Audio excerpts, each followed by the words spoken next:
LA Loose Vietnam playtest just wrapped up, and I'm gonna be honest with you, I had a blast. Oh my God! How come I can't play Nope. With that being said though, there were a lot of issues. We'll dive into those issues, but first, let's check out these 5 new features I really enjoyed. First thing I noticed when hopping into my first match, there was a new map system. I thought it looked extremely crisp and clean. The map shows an amazing amount of detail. I don't want to spoil it for you if you weren't there to experience it for yourself. Just know it's pretty damn sweet. Up next, we've got swimming. I knew swimming was a feature before playing.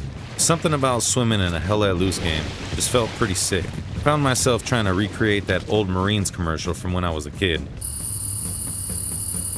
Unfortunately, I wasn't able to find it, but I made this extremely crude drawing of what I remember. Just imagine there are 3 other Marines as they emerge on land, and then it says, "The few, the proud, the Marines." Now if that doesn't make you want to throw your life away and sign up for the military, I don't know what will. Dead center at third on my list is the tunnel systems. Tunnels can be placed by most leadership roles, and they cost nothing to place but have a 5-minute cooldown. Think of a tunnel system as an extension of your garrisons. If you guys want a more in-depth video on how the tunnel systems work, let me know down in the comments. I'll start working on that. Second to last, we have the boats.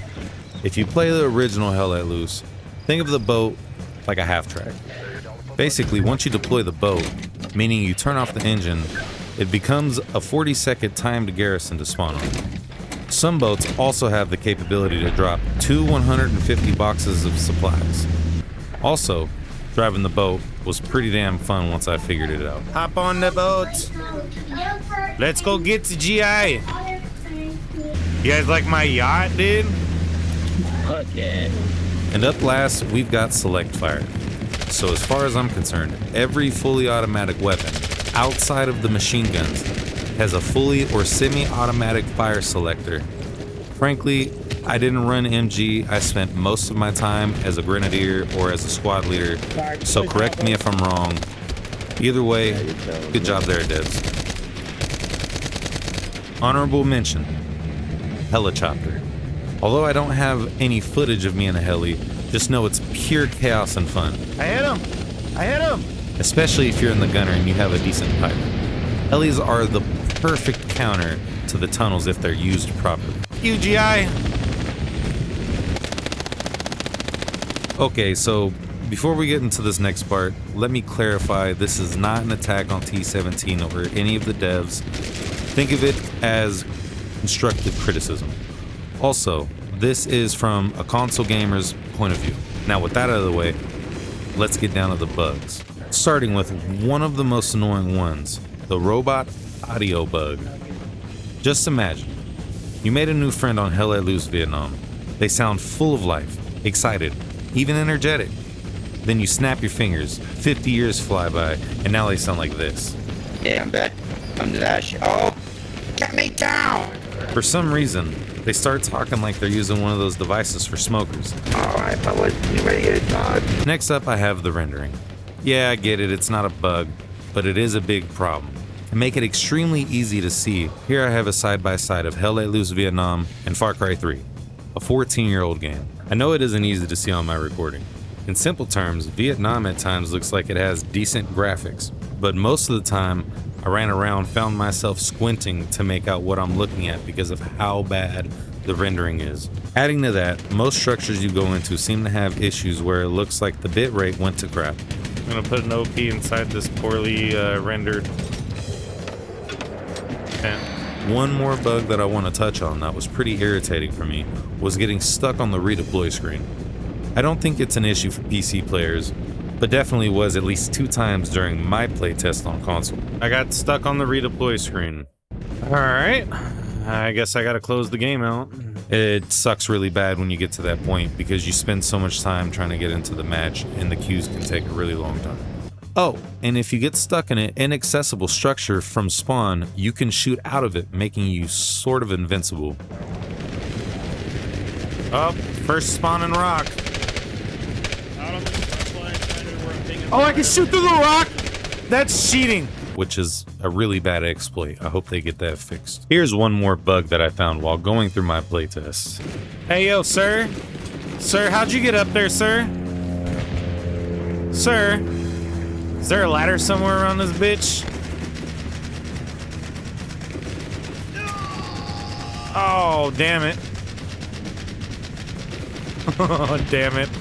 I can go on about the bugs, but the video would be extremely long. So we'll move on to the last section of this video. Things that need a lot of work or things that I just plain old don't like. First thing on this list would be the deploy screen. On console, this feels extremely clunky, and if you're an OG player, you'll be spending a lot of time at this screen thinking you've deployed. This needs to be more simplified for console players so it's easier to see if you're deploying and where you're deploying. Next one is short. The trucks in this game feel as if they're racing against molasses. They're easy to control, but slower than your World War II trucks. You're an easy target in these. Highly recommend staying away from them if they're not fixed by the time the game drops. It's my first time honking the horn in this game. I've driven before, just didn't honk it. I fuck with it, dude. It's different. The shooting on console feels extremely clunky, hard to control. Oh shit, he's going down. You can doctor it a little bit in the control settings, obviously, but it feels more like a band-aid rather than a fix. Definitely needs more polishing here. And now we've come to the elephant in the room, the crossplay. I don't know who the hell thought this was a good idea. I genuinely believe most console players are at a severe disadvantage when it comes to playing against PC players on most types of games, especially first-person shooters. If you're a real gamer, then I really shouldn't have to sit here and explain why it's an issue. Yes, you can turn off cross-platform, but then you'll be restricted to your own console servers. In other words, if you're on Xbox and you want to play with your friends on PlayStation, you're not going to be able to because you don't want to deal with PC players. That's a problem. One thing I forgot to touch on is the loadout selection and customization. Simply, it's too similar to Call of Duty or Battlefield. Remember, devs, we like Hell Let Loose because it's not these games. At the end of the day, it was just a playtest. But with the game set to drop just a few weeks from today, and with the state of the gaming industry recently, you still have to wonder, will those things get fixed? Who knows? Only time will tell. I don't know about you guys, but I'm still looking forward to Hell Let Loose Vietnam, especially if most of these problems are fixed. I thank you guys for watching if you made it to the end of the video. Hopefully I see you guys on the battlefield. I hope this video has helped you guys. Maybe it's excited you guys a little bit for Hell Let Loose Vietnam. Maybe it's made you a little skeptical. There's only one way to really tell. Let's wait till that game drops. I really hope to see you guys out there. Peace.